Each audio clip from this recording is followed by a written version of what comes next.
Today we're going to do something that we haven't touched on a lot in this pandemic series, and that's the side sword. We have been doing the side sword as a regular class for the Patreon page, but I want to give you an idea of what we're doing with this sword. Now, what we're going to look at today is not just techniques of using the sword in the fight. What we're going to do today is look at entering the fight from out of distance with a provocation so that I have an action and a tempo to work in. So we're going to start slightly out of distance. My partner and I, we come into distance or just out of distance, and we can be in any position. It doesn't matter. Because right now, if we just keep coming in, neither one of us has a true advantage in tempo yet. So I want to make sure that I can create that advantage. So we come in and we're doing the same thing, and I know I'm out of distance. He knows I'm out of distance. Even if I step in, go ahead and move your sword, please. I'm still out of distance. And because we both know this, that's something that he doesn't need to worry about my attack. So if we come back in, often we'll see these kinds of things start with a beat, but if I give him a beat, he can disengage underneath it, and then I'm just gonna walk onto his point, or there's other options he can do. So I don't want to give him that motion, that tempo, and that action. Instead, I'm going to make him respond to me. So let's do that again. Okay. We come in. As I come into distance, I'm going to set myself. Now, he's like, ooh, he's going to hit my sword. Yep. Because that's exactly what it looks like. So let's go back to that again. And go ahead and respond. So I have the tempo. This is one option. I just wanted to show you the way that we train it here at DEMAS to get the different options. The fight occurs before the swords make contact, or before the weapons make contact. By the time our swords, our knives, our fists, whatever, have made contact, everything else has already happened. Let's go and do that again. Okay? So we start way out of distance. Neither one of us has to worry about anything. I close distance. I drop it down. Well, go back to where you were. Sure. Can you hit me? No. Go ahead and hit my hand. Hit my arm. So because I'm holding my weapon here, I know that I've protected my arm. Go back to outside guard where you were. He can't hit me from this side without a lot of movement, which is going to give me time. Now, when I come in and I do this, what's it look to you like I'm going to do? It looks like you're getting ready to throw a cut. What kind? I really see a squalembrado swinging on into the motion here right now. Yeah. What it looks like it's coming. And I want him to respond to that. I step here, and I have lots of advantage. But what if he doesn't respond, but he just moves? So let's do it again. Do whatever you'd like. Okay. And then we're going to discuss what just happened. And when everything goes right, we're going to break that down. Perfect. So we're here. Now, he's out of my distance for that action. He thinks. Let's go back and do that again. And I can take his wrist. Because he's an outside guard. And because he's an outside guard, he left an exposed target. So let's do that again. He's one of those fencers that likes to maintain distance. I come through. He moves back out of the way. Go ahead and move your sword. No, move your sword out of the way. There's really no chance whatsoever of me making a strike on him. It could not happen. Let's do that again. But because he's an outside guard, that turns his sword and his wrist over, giving me the target. But what I want you to take from this is not that I was able to hit him on the wrist.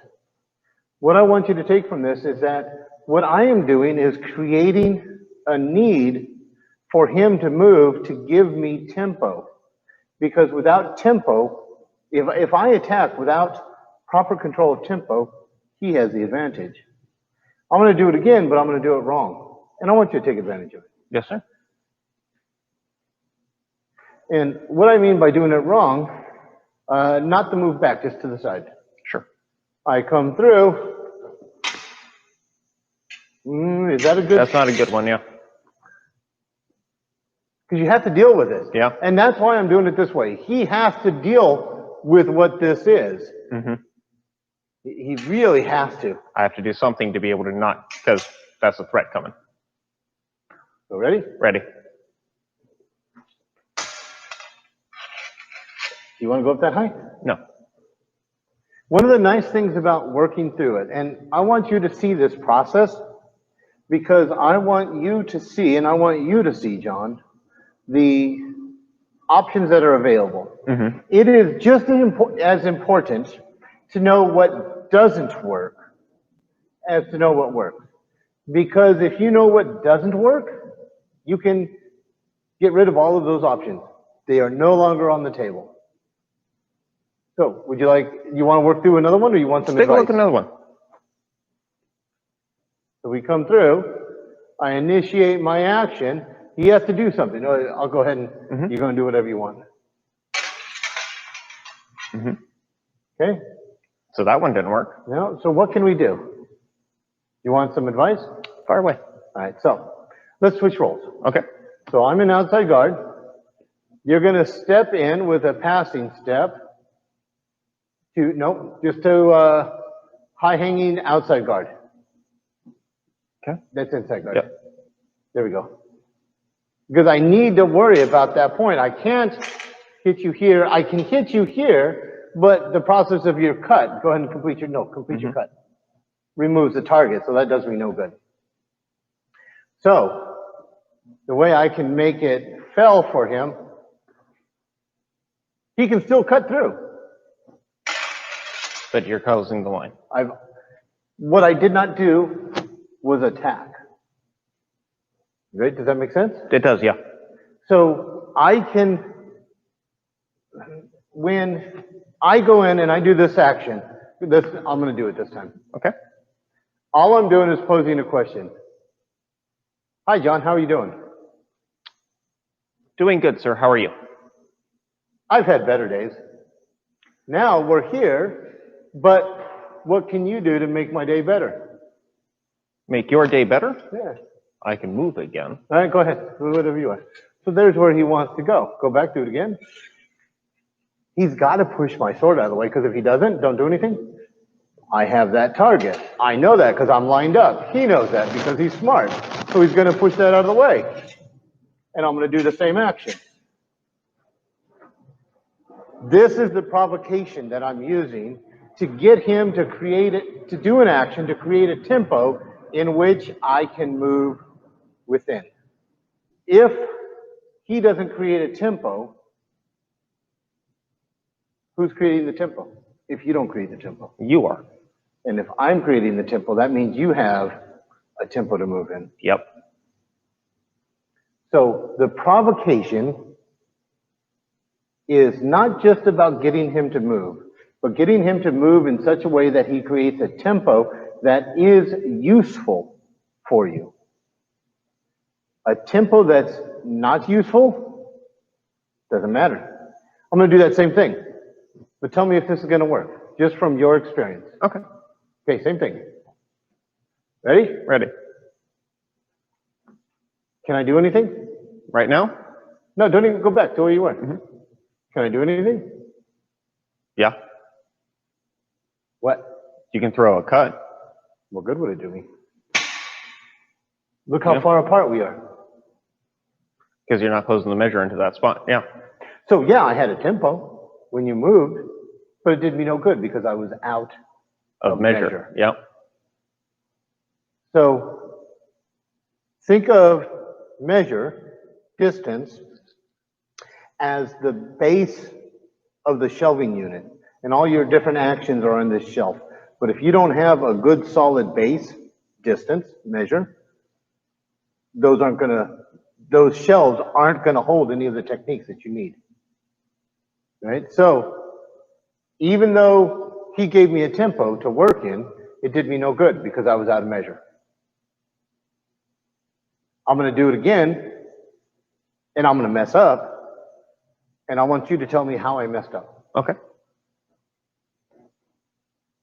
Ready? Ready. You're offline there with your guard. Yeah, but there's a little bit more. Go ahead and respond. Okay. Respond to it.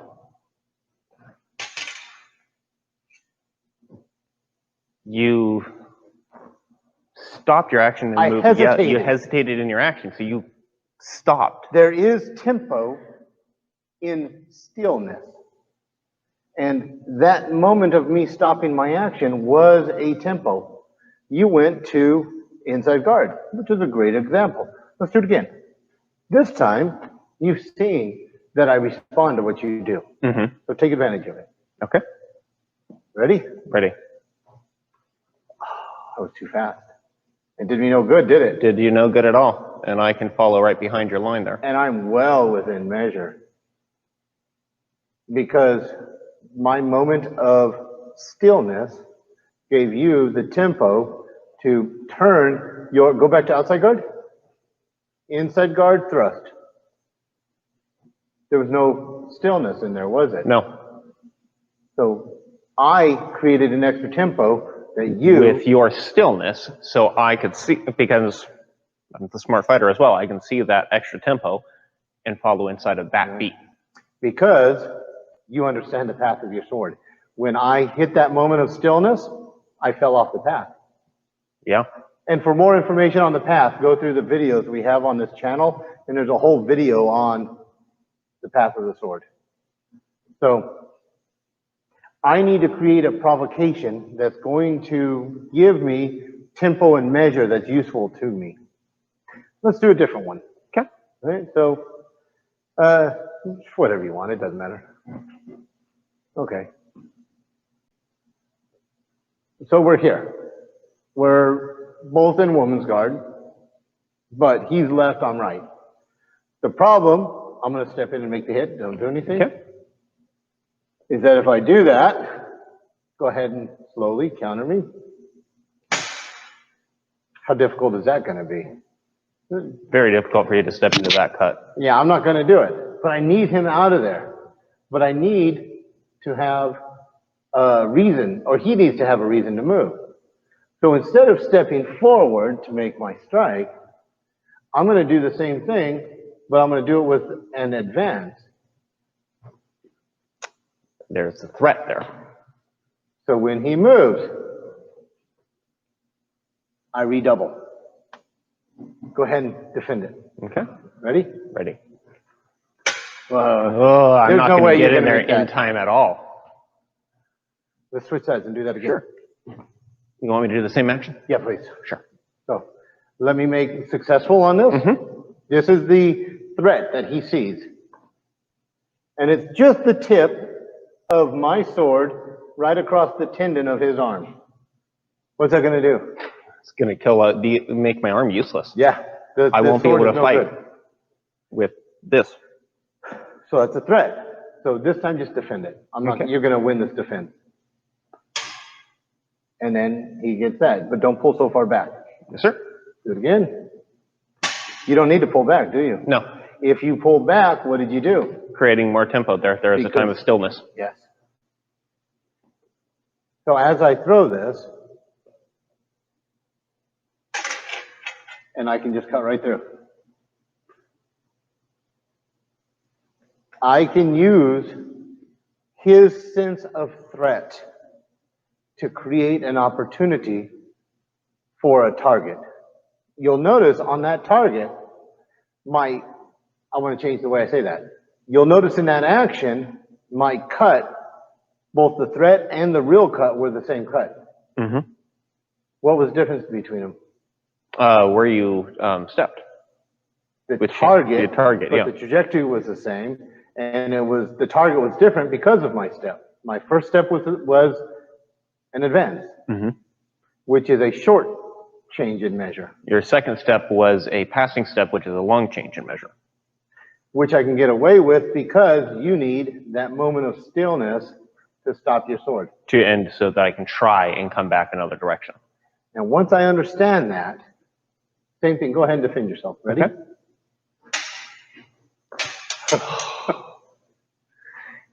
Do I need to worry about you counterattacking me? No, Why not? because I'm actually right now focused more on what the heck your sword was doing, because you're coming with a sudden cut, you're coming back. Where's this going to go?